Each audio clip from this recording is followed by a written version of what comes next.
Hello friends, आज हूँ तमारा माटे सरस मजानी एक पारंपरिक गुजराती वानगी लईने आवी छुं। मित्रों, आ वानगी एकदम ओछा समयमां अने ओછી सामग्रीथी पण खावामां एकदम अमेझिंग एवी आ वानगी छे।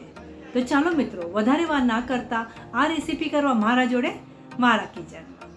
मित्रों, आज हूँ तमने एक पारंपरिक वानगी भातना शेकला बनावीने बतावी रही छुं। ए माटे सौप्रथम एक बाउलमां आपणे झीनो रवो लईशुं, 1/4 रवो,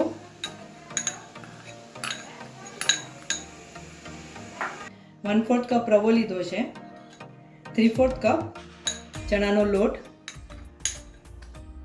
आ बधी वस्तु लेवा माटे तमारे एक ज वाटकीनुं माप राखवानुं।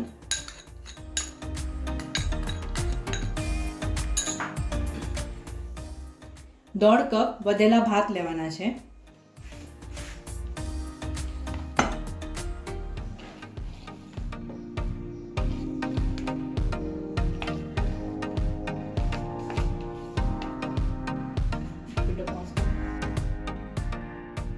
ત્યારબાદ આપણે એમાં 3 થી 4 ચમચા દહીં નાખીશું।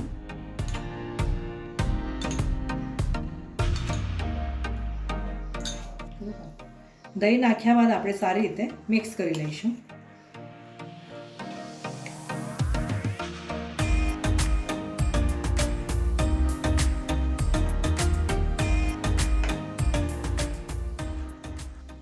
હવે આપણે આ મિક્સ થયા બાદ એમાં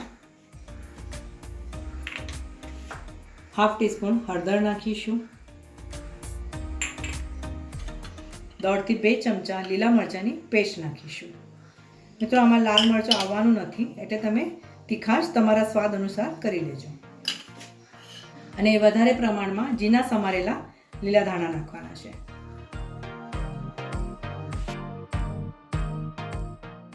स्वाद प्रमाणे मीठुं,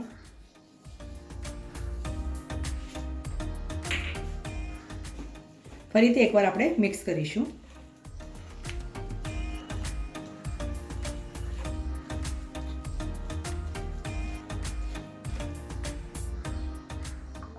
જરૂરિયાત પ્રમાણે થોડું પાણી નાખીશું।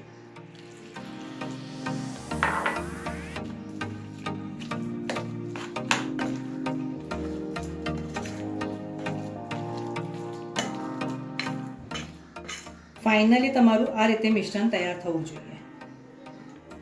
અહીંયા મેં અડધા કપ જેટલું પાણી નાખ્યું છે।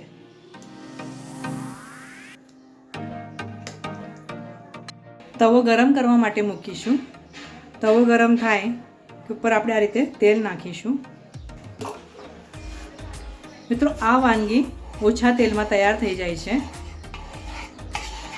ગેસની ફ્લેમ એકદમ લો રાખજો અને તેલને આ રીતે આપણે તવા ઉપર સ્પ્રેડ કરી લઈશું।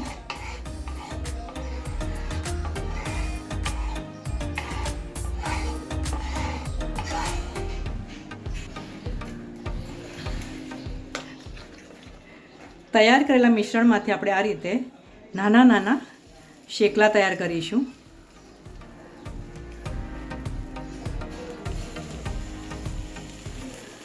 થોડું ચમચીથી તમારે આ રીતે સ્પ્રેડ કરીશું।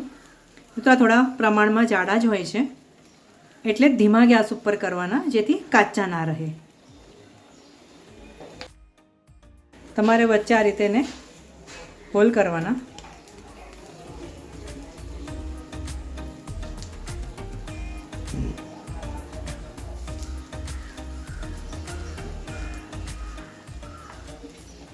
ઉપરથી આ રીતે સફેદ તલ સ્પ્રિંકલ કરીશું।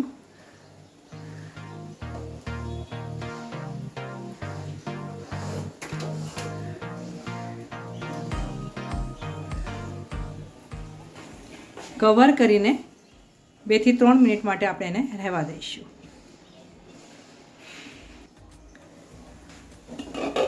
મિત્રો, હવે આપણે જે કાણું કર્યું છે એમાં થોડું તેલ નાખીશું।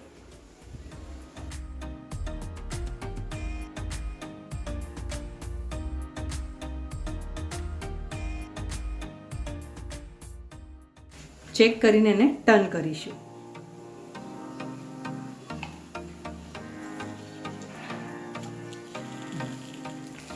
બંને બાજુ તમારે એને ગોલ્ડન બ્રાઉન થવા દેવાના છે। ફરીથી તમારે તેલ નાખવાની જરૂર નથી। આટલા જ તેલમાં તમારી આ વાનગી તૈયાર થઈ જશે.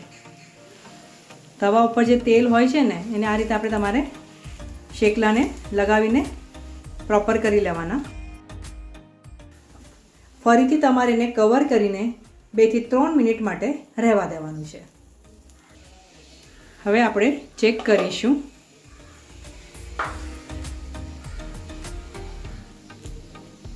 તમે જોઈ શકો છો બીજી બાજુ પણ આપણી સરસ ગોલ્ડન બ્રાઉન થઈ ગઈ છે.